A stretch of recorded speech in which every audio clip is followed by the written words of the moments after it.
to the Amazing Conspiracy Realist channel. This is ACRA Weekly, the Amazing Conspiracy Realist Academy weekly journal. And for those that don't know, Amazing Conspiracy Realist Academy is the website that I have currently under construction. It will be coming out May 1st. That's going to be like the day where I know that everything's going to be finished on it. Right now, there's a video archive, there's a home page that's going to continuously be updated with every new episode of this show. There's, links to other shows, and there's going to be a course as well. And a page with a bunch of inspirational quotes and also dark quotes, like quotes from the conspirators admitting that they're doing diabolical things, and all kinds of interesting takes, on life, philosophies, etc. So, took a little bit of a break these past couple weeks, but I want to keep going on, keep the momentum going, and continue on with the series of doing the divination cards and showing people how I do it and how you can learn to do it yourself by using certain tools to interpret the cards and help you understand the meanings of the cards. And so I want to kind of keep things simple today and just focus on the basic Rider-Waite deck. This is a great deck for beginners if you're just learning the tarot, because there's so much that the pictures say, and they tell an entire story. It's an entire tapestry of information. And I know for people that are more familiar with Freemasonry, it's kind of like the way the checkerboard works, or the creation board. I forget what they call it in Freemasonry, but it's like a game board. It's like a whole story within the picture. So that's what the tarot is like. It's a book of life in picture form. And if people start to think of it in these terms and not just think that I think some magical energy, I do believe there's some magical energy emanating from the cards, but it's not necessarily the only principle, the only thing is imagining magical energies. There's more to spirituality than that. And that's, when you are able to do the spiritual alchemy of taking thought, emotion, and action, when you can use something like divination to mirror what you're projecting out into the universe, out into the world, out into nature, and what does that say about what's inside your own inner world, etc., etc. So, Rider-Waite deck. I'm just going to pull one card from that, and we're going to do an interpretation using the Astrology and Tarot combo book, and that'll be a basic lesson for today for beginners and people that are skeptical when, it's like there's a science to this that's related to psychology, and it's an ancient form of psychology. So, if it works, it can possibly work for people. And the only way to know is by giving it a shot.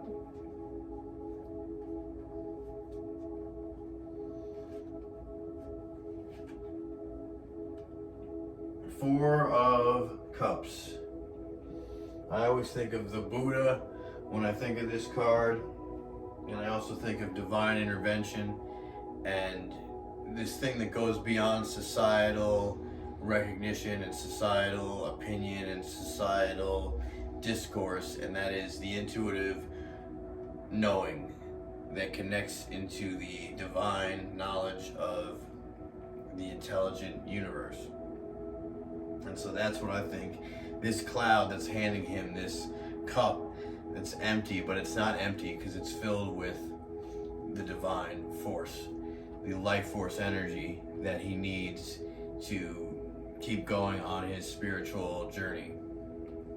And it comes to him through meditation when his thoughts, emotions, and actions are totally focused and aligned on the meditative act. And I'm going to blow this up so people can see what I'm talking about here. But that's my, without even having to get into the astrology, that's my initial reaction and interpretation of this card, the Four of Cups. And it's definitely a positive card. It's a heartwarming card. It's a card that tells you that you're kind of on the right track and that you're in balance and stuff. That you're in balance, not imbalanced. I tend to find that when I'm kind of going off the rails, you'll see a lot of swords popping up. And when you're kind of getting, mouthy, and other people are getting mouthy with you, and you're getting back and forth with stuff, and there's like this, massive disagreement, then you'll see a lot of swords popping up. That's what I've noticed. But then when you kind of calm down and quiet down and become more meditative and more mindful of things, and as Ralph Smart says, when you lose your mind and come to your senses, that's when I feel like the cups, which represent divine love, come in to play. Now, we have the astrology taken into consideration with Corinne Ketter's Tarot and Astrology, Wisdom of the Zodiac Guide, and it says here that the Four of Cups is the moon in Cancer. So it's the Lord of blended pleasure. And she writes, the moon is the natural ruler of Cancer, so the High Priestess is in her dignity here. So you might want to give her some space, though, as both the ruler and the sub-ruler of the sign, the Four of Cups gets a double dose of lunar energy. So if people are confused, what the tarot and the astrology, the zodiac signs and the tarot cards, they represent archetypes, and then they represent archetypes in different modes. So the High Priestess is an archetype, for example. The moon, they're all connected to the intuition, to the feminine side of someone's personality, be they male or woman. It doesn't mean you're transgender if you have a feminine side. It's just the intuitive, more right brain aspect, hopefully coming into balance with the logical left brain, more masculine modality. And so, but when you hear about different signs being exalted, that's just like when you get up in the morning and you go out into the world, you become exalted.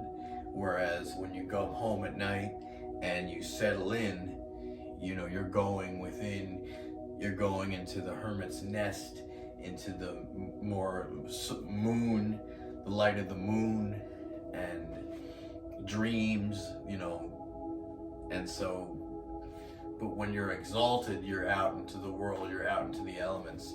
And so that's the same goes for these different archetypes that are psychological archetypes that are represented by these different forms of divination. At least once a month, the moon needs to go into hiding to decompress and shake off the emotions she's picked up in her travels around the zodiac. What is that like? The brain, compiling, the events of the day, as you're falling asleep. So as the High Priestess and natural psychic and empath, she spends most of her time reflecting and absorbing energy and emotions from everyone around her. In Cancer, the sign of sensitivity and self-protection, the moon can rebuild her strength, recharge her battery, tend to any cracks in her crab shell, and reattune herself to the rhythms and cycles of the natural world. She can resume her circassian route as a guiding light for the traveling charioteer. The Golden Dawn designers of this card called the moon in Cancer the Lord of blended pleasure. So right there, it just gave us a clue as to what major arcana card this card is connected to, and that would be the Chariot. The Charioteer, the sign of Cancer. I always put it together in my mind because, Michael Tsarian was my mentor, not personally, I didn't know him, but his work was the thing that taught me about the combination of tarot and astrology. He also talks about Kabbalah and numerology playing a huge role. And so I can't even separate in my mind Cancer with the Chariot. To me, it's one and the same archetype, and that's how you help you memorize and understand the archetypes, is that this is how you realize how they overlap within tarot and astrology. So here we go. We're talking about the Kabbalah here. Kabbalistically, the Four of Cups depicts Chesed, the fourth sphere of mercy. So with Kabbalah, it's a tree of life.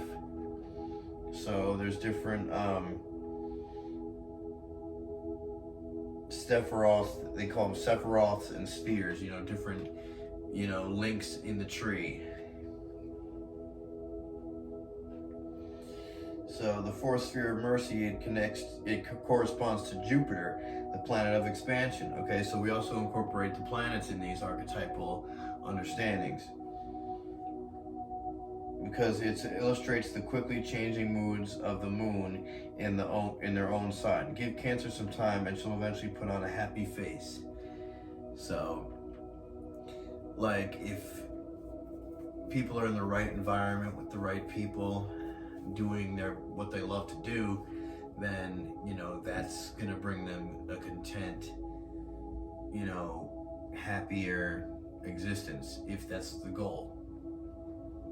And of course, the pursuit of happiness is a valid goal, but I mean, there's another whole thing going on, and that is that the spiritual battle between good and evil, and the fight for freedom, in the face of slavery.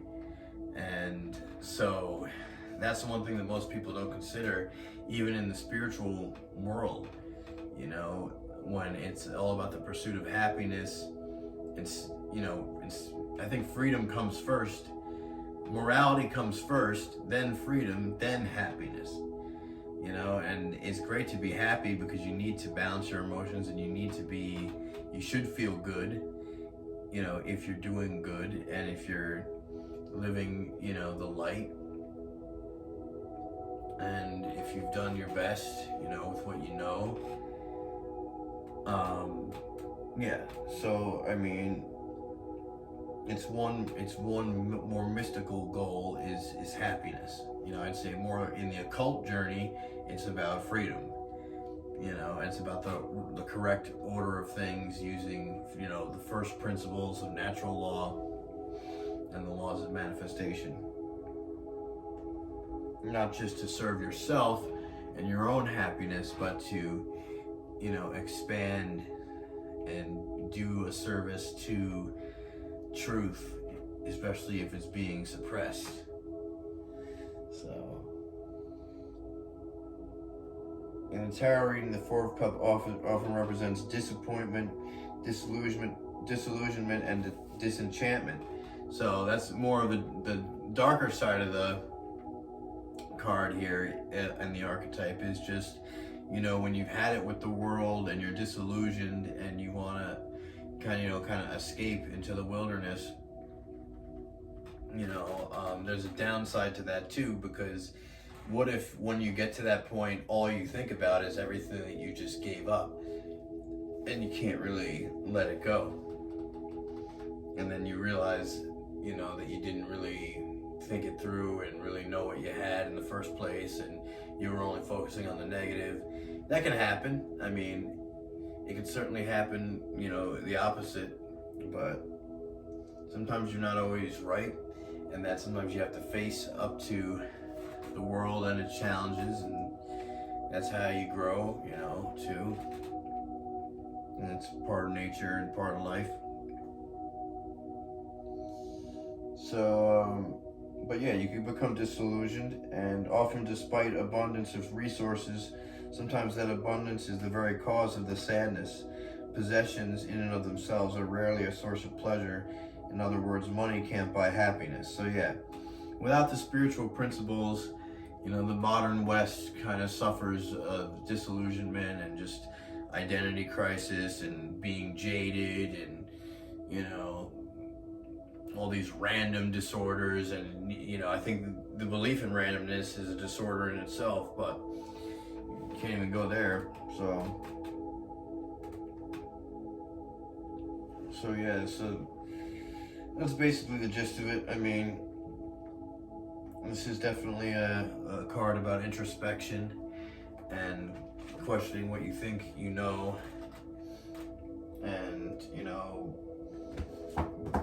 believing in your intuition, and that if you focus on doing what's right because it's right, you're going to set yourself up for a journey of self-discovery through truth discovery. So with that, I leave you for now.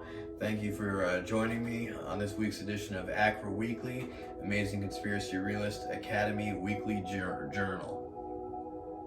Care enough to know enough to care. See you soon. Bon voyage.